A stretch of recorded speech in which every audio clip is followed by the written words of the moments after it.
En Cinefilia hablamos de cine con quienes hacen cine.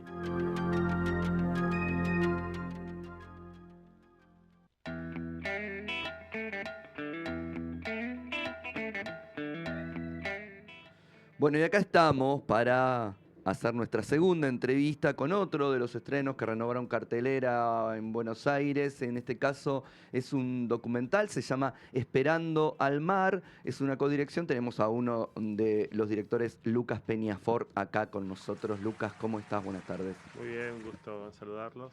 Fernando González es el codirector. Es el codirector, vive en Mendoza, así que bueno, participó del estreno en Mendoza, pero yo acá en el de Buenos Aires. Bien, perfecto. Contamos un poquitito para los que todavía no tuvieron la oportunidad de ver Esperando al Mar, una historia que nos queda lejana, pero nos queda universalmente cercana por lo que significa, ¿no? Esta desaparición de un mar, el mar Aral, Kazajistán, Uzbekistán, por ahí está algo que existía y que pareciera dejar de existir. No es mar, es un lago salino, podríamos decir, todo eso después vamos a explayarnos, pero siguiendo un poco la población, qué es lo que le pasó, qué pasa con lo que está y con lo que no está, qué pasa con las historias de vida de cada uno de ellos, es por donde va Esperando al Mar, entre otras tantas cosas. ¿Puede ser por ahí? Sí, correcto. Sí, Esperando al Mar es un retrato, sí, de la situación de la pérdida del mar de Aral, pero también es qué hacemos con la pérdida de un mar, cómo se afronta, cómo continúa la vida después de esto. Y bueno, es básicamente un espacio muy especial, que es la confluencia de caminos de la antigua y de la nueva ruta de la seda. O sea, hay muchos poderes ahí interesados en este espacio donde uno diría, bueno, es un lugar muy yermo y se plantea por qué continúan estas personas viviendo acá. Porque, bueno, básicamente han vivido siempre como nómadas, claro, que pescaban y, bueno, ahora al no tener más el mar también es un problema no solamente económico, sino también existencial, esencial. Totalmente. ¿Cómo llegan ustedes a esta historia? Primero la historia y después ir a filmar. Sí, a mí personalmente, dentro de la realización, siempre me interesaron los espacios transformados por el ser humano. Ajá. Siempre pienso, digamos, desde estos espacios y primero la locación y luego voy a buscar la película. Entonces, en nuestra anterior película, Hermana de los Árboles, que filmamos en India con Camila Menéndez, que es la historia de que se plantan 111 árboles por cada niña que nace. En lugares que son devastados por la minería de mármol. Bueno, en este lugar nosotros fuimos y luego al regreso pasamos por muchos países. Porque bueno, también no es solamente la Ilíada, sino después la Odisea. O sea, del regreso. El regreso. Y bueno, y en el regreso sí conozco una persona de Asia Central y bueno, me comenta un poco de que era justamente sus padres vivían en esta zona y bueno, yo había tenido siempre inquietud en retratarlo porque también en Mendoza hay, digamos, algo similar, que es la laguna de Guanacache, que es una laguna que aparece y desaparece y cada vez por ciclos más largos por causa del cambio climático, y hay poblaciones también que son transhumantes y que viven de la pesca en el desierto, lo que es bastante contradictorio, ¿no? Sí, sí. Pero bueno, esos choques de campos semánticos, por decir, sequedad y agua, son como una fuente de inspiración. Entonces, bueno, dijimos, sí, vamos al mar de Aral. Bien. Obviamente que es muy complejo ir, y no solo que es complejo ir, sino que, bueno, como le pasó a muchas películas y como le pasó a la mayoría de las personas, tuvimos 2 años de pandemia, que estaba, bueno, esto era un proyecto absolutamente inviable. O sea, sobre todo defenderlo en una instancia como el Inca. Decía, ¿a dónde vas a ir vos? Sí. En la pandemia. ¿Dónde? No te podés mover. A un estado totalitario, que si tenés un problema, la embajada más cercana está en Moscú, a 8.000 kilómetros, básicamente. Y bueno, pero se alinearon las cosas y cuando tuvimos la ventana de hacerlo, fuimos. bueno, y empezó la guerra con Ucrania. Zafán Así de que uno y bueno, encuentran otro. tuvimos que salir del lugar después también en medio de un estado de sitio. Bueno, se puso complicado porque, bueno, esto no es solamente Uzbekistán. Uzbekistán es como un país que contiene muchos países, bueno, a la usanza soviética o postsoviética. Esto puntualmente es la República de Karakalpakstan, que es la gente que usa sombreros negros de oveja, vendría a ser la traducción de esto. Bueno, la República de Karakalpakstan quería en ese momento, tuvo la mala idea de querer independizarse y bueno, en ese momento cortaron internet. Bueno, se puso muy complicado, mandaron al ejército ruso a reprimir, que el ejército ruso, vos lo llamás, sos el presidente vitalicio de alguno de los estanes, llamás a Putin y ya está. Y bueno, viene el ejército ruso en tu ayuda. Y sí, no es que mandan a gendarmería ni nada. Y ahí te cortan las comunicaciones, todo. Por eso la voz en off de la película, sí. Aunque no parezca, fue toda grabada después, cuando volvió a internet, con audios de Telegram, que nos envió el protagonista. Eso, bueno, que fue una dificultad, pero de esa dificultad también pudimos incorporarlo formalmente a la trama y, bueno, gracias a la gente de Pomeranek, que estuvimos un año haciendo la postproducción de sonido, pudo, digamos, elevarlo. Claro, uno no se imagina esto. Literalmente sacaron agua de las piedras, podríamos decir, si uno mira la película y para saber de qué va también esto. Y lo mismo que hacen ellos, que viven de lo que queda del mar, básicamente. Claro. Que quedan restos de barcos enterrados, contenedores con depósitos de armas químicas enterrados y que no tienen ni idea que están ahí, porque habían sitios de pruebas de armas en la Unión Soviética. Y luego está la Artemia, que, bueno, es como una especie de, ¿qué puedo decir?, de un camarón microscópico, una forma suspendida de vida que básicamente es irrepresentable, igual que la arena, y eso es lo que exportan, y lo exportan a los chinos, básicamente. Hay campamentos de chinos que exportan esto, y bueno, eso es muy paradójico, porque es un ser que puede vivir en un lugar donde no hay nada que lo come, es decir, en un mar que está muerto. Entonces, bueno. Todo, desde que empezaste a hablar, ahora todos son 1.000 millones de películas que se aparecen más allá de Esperando al Mar y con todo lo que eso significa.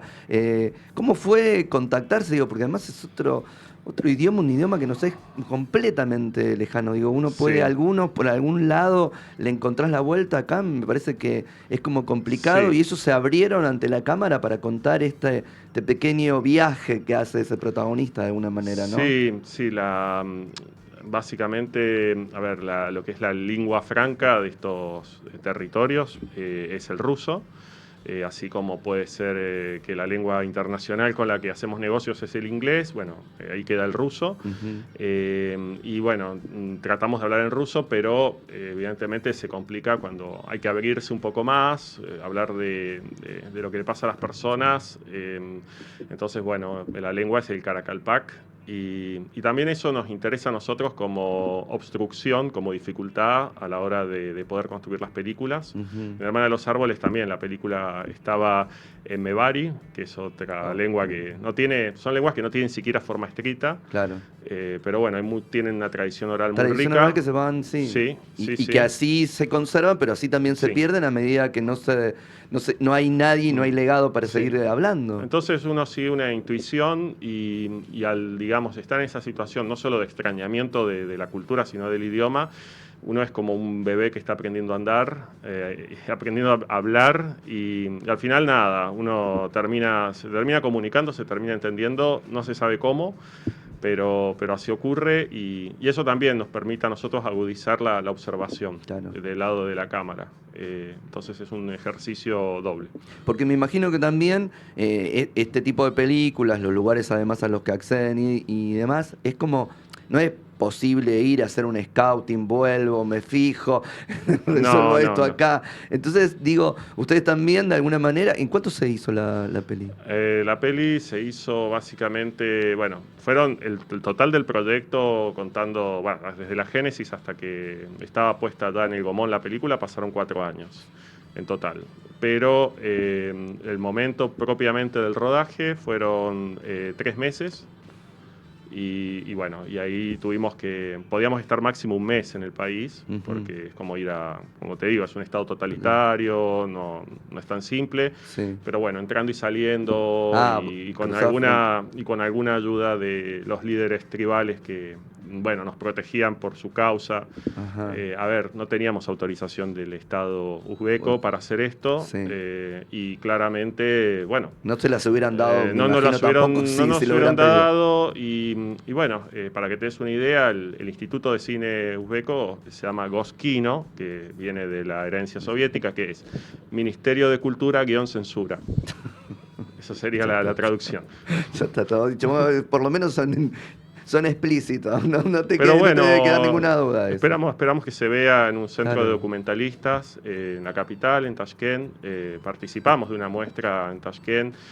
Fue muy rica, la verdad.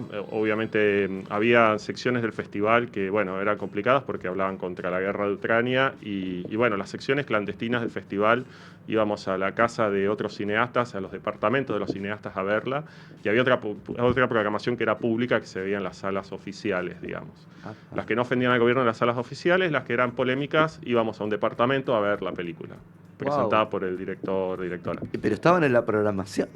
Había la programación, guiño, guiño, y guiño. la programación. Mirá, qué bárbaro. Así que bueno, Wow. creemos que la película no ofende a nadie, pero nunca se sabe. Hay cuestiones que son tabú, sobre todo lo que deje mal parado, digamos, al presidente vitalicio, que digan, no, bueno, acá quedó en evidencia que no les dimos agua potable, quedó en evidencia no sé qué. Anda a saber que uno filma sin saberlo. Sí, sí, sí. No, hay un papelito tirado, entonces eso va muestra a que mostrarnos. nosotros somos sucios y esto Claro. es culpa del gobierno. Claro. Paredón. Claro, exacto. No pasa por lo explícito de No. Nazarbayev es un dictador y decirlo así. No, totalmente, es que además uno está entrando en otra cultura, en otros modos, en otras costumbres y la verdad es que ahí nada, está la cámara y toma esas cosas. Uno no lee todas esas capas, ellos capaz que leen otras que nosotros no leemos, hay un montón de cosas en eso. Exacto. Ustedes, además de mostrarnos ese lugar, que obviamente muchos, la mayoría no vamos a acceder, también incursionan y ponen esta pequeña historia, este personaje, ¿no? Esta historia me resuena lo de Galeano, de ayudarme a mirar el mar, ¿no? Este tipo de Sí. cosas, algo que nunca vi y del que tengo toda una historia familiar, que somos pescadores sin mar, digo, todas esas cosas, ¿no? Tal cual, tal cual. Bueno, Asís, que es un chico de 16 años, él nunca vio el mar con sus propios ojos, lo conoce a través de relatos. Seguimos a generaciones de pescadores, está su abuelo, Uralbay, pero uno ve que no se prepara todas las redes y todos los elementos de pesca y de pronto se pregunta, ¿pero para qué? Y es como que es ya un rito, es algo que hace para no perder la costumbre, pero no porque tenga que ir a pescar nada, si bien le hizo el gobierno unos canales que también pusieron peces, pero se secaron, obviamente. Y la verdad es que el mar, lo que queda del mar, el 1% de lo que queda, básicamente eso está a 200 kilómetros del antiguo puerto. Está el cementerio de barcos y luego 200 kilómetros para adentro queda ese espejo de agua que, bueno, ahí es donde se consigue la artemia, pero no hay nada que pescar. Claro. O sea, ahí es un viaje durísimo, 200 kilómetros por el lecho del mar. Y bueno, ahí se encuentra de todo también. Está lo que es la meseta de Usturt, que es un lugar también que es mitológico prácticamente. Hay cementerios preislámicos, hay sitios arqueológicos increíbles, hay un montón de cosas de riqueza en esa aparente nada. Claro. Y hay algo muy loco, que ahí está, bueno, cada nacionalidad en general tiene como su cementerio. Hay muchos cementerios. Y, por ejemplo, está el cementerio, islámico, el cementerio preislámico, está el cementerio de los rusos que prestaban servicio en la Unión Soviética en bases militares, y hay un cementerio de los argentinos, pero en verdad hay una sola persona, una argentina, en ese cementerio, y ese cementerio de los argentinos. Y esta persona vino en 1950. Viajó para allá. No sé por qué motivo, pero murió ahí y bueno, fundaron un cementerio de los argentinos. Entonces decíamos con Fer, bueno, si la quedamos ya tenemos acá el nicho. ¿Dónde estar? Siempre hay un argentino en Sí, todas sí, partes, pero ¿no? bueno, Mirá. desde 1950 no venía ningún argentino, así que, y bueno, ni te cuento cuando ganamos el Mundial, bueno, el fútbol también, siempre presente, Claro. eso bueno, nosotros teníamos porque bueno, ahí nos ayudaron muchísimo la población, cada una de las personas que vivía en Moinac, en el pueblo, y bueno, nosotros teníamos como la orden al mérito, la orden del Diego y la orden de Messi. Para los méritos muy excepcionales era la orden del Messi, que era más conocido por los jóvenes, Claro. y la orden del Diego, bueno, para algún favor especial, pero no, concedido. claro. Concedido gracias a Dios y al Sí, Hijo. y bueno, y eso también nos permitió, digamos, en un momento dado quedamos en tierra de nadie, entre Kazajstán y Uzbekistán, y bueno, se quedaban mirando nuestro pasaporte, en una de esas veces que entramos y salía, se quedaban mirando un pasaporte tan exótico como argentino, y no entendía nada del tipo y estaba así, como, pero entran, pero salen, pero qué onda, Claro. y se queda mirando media hora desde una torre. O sea, no es que uno va a migraciones y está a nivel humano. No, hay una persona altísima así, mirando, escrutando desde una torre, mirándote tu pasaporte media hora sin decir nada. Y ahí, bueno, en algún momento se destraba esto diciendo Messi. Y sí, pasen. Esa era Ábrete Sésamo. ¡Wow! ¡Qué impresionante! Hay algo también con esto que decís de la voz en off y toda esa textura poética de todas esas cosas que nos va diciendo así de alguna manera. ¿Cómo fue esa construcción de todos esos textos? Bueno, todo eso se basa un poco. A ver, nosotros colaboramos con Asís, un poco le decíamos, bueno, él quiere ser cantante de rap. Sí. Bueno, eso está también Eso en la peli. Y como todos estos lugares, bueno, siempre como que se busca el dorado y alguna manera de salir de estos lugares, como puede pasar en lugares así. La posibilidad. Y bueno, un poco hablando con Asís, le proponemos, bueno, vos que se te da muy bien, digamos, sí, el rap justamente, e hilvanar ideas, bueno, ¿qué tal si escribís lo que vos sentís como si fuera un diario? Y entonces, bueno, él empezó a escribir y le empezamos a preguntar, bueno, acá qué dice, y bueno, y así se fue armando. Así se fue armando como el punto de vista de él. Porque en principio el punto de vista iba a ser un poco más fuerte respecto del abuelo, pero el abuelo era más difícil, más áspero para... Más parco, capaz también, más cerrado, sí. seguramente. Sí, nosotros pensábamos que iba a ser el viejo y el mar y no. Y resulta que bueno, es el Homo Sovieticus. Claro. Es decir, acá cuando existía el Kolkhoz estaba todo bien, Stalin es lo más... Pero, Stalin te secó el mar. Claro, Bueno, pero bueno, acá en el Kolkhoz sacábamos peces a rolete y no nos faltaba nada y teníamos un estado de bienestar y ahora, bueno, no. Entonces, bueno, también se mezcla, ¿no? Esa cuestión de que unos dicen que, bueno, que quizás, bueno, como el mar va y vuelve, o también hay leyendas que dicen que el mar va y vuelve, también hay, bueno, algunas otras leyendas que dicen que está conectado subterráneamente con el mar Caspio. Bueno, hay muchas leyendas sobre esto, pero bueno, lo cierto es que se secó básicamente por el desviar los ríos. Para el cultivo. 2 ríos que atraviesan toda Asia Central, que es como decirte el Tigris y el Éufrates, bueno, la Amudaria y el Sirdaria. Y bueno, y por eso no llegó más agua y se secó, básicamente.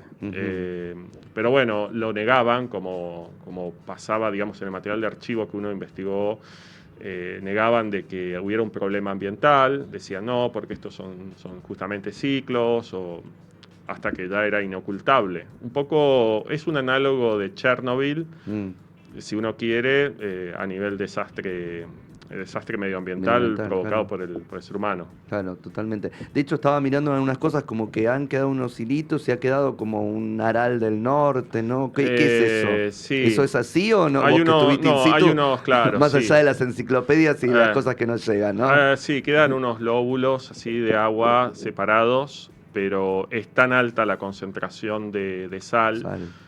que no puede vivir ningún tipo de pez. Mm. Y de ahí exportaban esturión a toda la Unión Soviética, básicamente. Ahora no hay nada, digamos. Y es tan alta la concentración que no puede vivir nada. Y después se suma otro tema, que por el monocultivo de algodón, y bueno, no es que utilizan, digamos, lo que usamos en Occidente, que puede ser polémico o no, sino que acá la Unión Soviética decía, tirame napalm, Y listo, tirame ¿no? tirame DDT, tirame, no sé, incluso llegaron a, por ejemplo, a hacer un lago atómico, porque dijeron, vamos a buscar agua en el desierto como y de lugar. tiraron una bomba atómica, hicieron un agujero y salió agua y quedó un lago nuclear. O sea, los métodos no tenían problema, digamos, con el medio ambiente ni con nada de eso. Entonces hay muchísimos metales pesados, muchísima, digamos, contaminación en la propia arena y eso genera muchísimas enfermedades respiratorias. Pero bueno, ahora hay unas iniciativas que se están plantando. Uno vuelve a hacer siempre la misma película al final. Se están plantando, claro, no árboles, pero hay unos arbustos que se llaman saxaul o sausal, que también es súper extraño, puede vivir en unas condiciones muy extremas y uno ve en la película que es lo que comen las vacas. Claro. Que uno dice, está comiendo un palo seco la vaca. No, pero bueno, el saxaul lo que hace puede contener hasta 3 toneladas de tierra en sus raíces. Y entonces cuando viene este viento tremendo que es el burán, es un viento que, bueno, levanta... pero no es un problema de un país, es un problema de toda la región. Y bueno, justamente todas esas sales tóxicas llegan a muchos otros países. Entonces, bueno, hay iniciativas... por ejemplo, estuvimos hablando con unos científicos de la Universidad de Tokio que vinieron.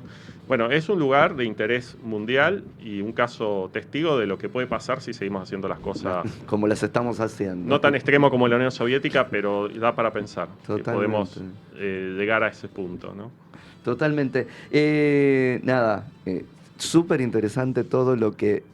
Además, le agregás al documental que es súper interesante conocer, como les digo, a los oyentes un lugar que uno no tiene la menor idea. Sí, los nombres, en algún momento en la secundaria uno estudiaba un poquitito más de geografía, me parece, que en estos tiempos. Pero nada, ver cómo se manejan otras cosas, ver qué pasa en el mundo un poquitito, siempre hace bien. Así que, ¿dónde se puede ver? Lo tenés ahí, Esperando al Mar, Lucas. Sí, se puede ver ahora en Espacio Cinca, está en el Gomón, en Cava, después está en el Cine Coselect en La Plata y está en Mendoza, en el Imperial Maipú.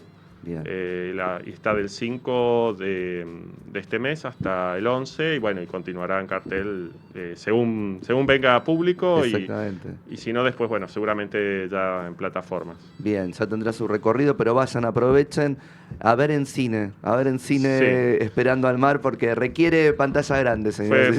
Fue hecha por y para el cine y sí, es una experiencia totalmente inmersiva. No, totalmente.